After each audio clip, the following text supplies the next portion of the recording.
guys, what's up? So in this quick video I'm going to show you how you can do the 90s 80 AI filter trend on TikTok. So for that you need a third-party app called CapCut. So go to the App Store or Play Store and download this app.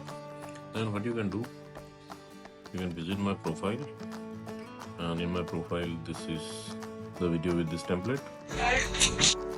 Okay, as you can see on the bottom, the template link is there. Okay, this is the template. Just tap on use template in CapCut.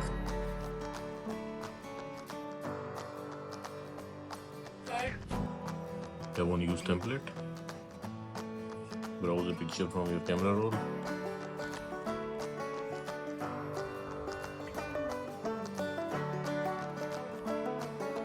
Hit next and wait for it.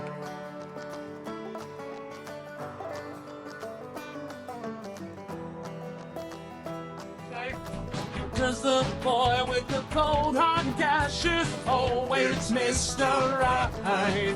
Cause we are living in the material world, and I am a material.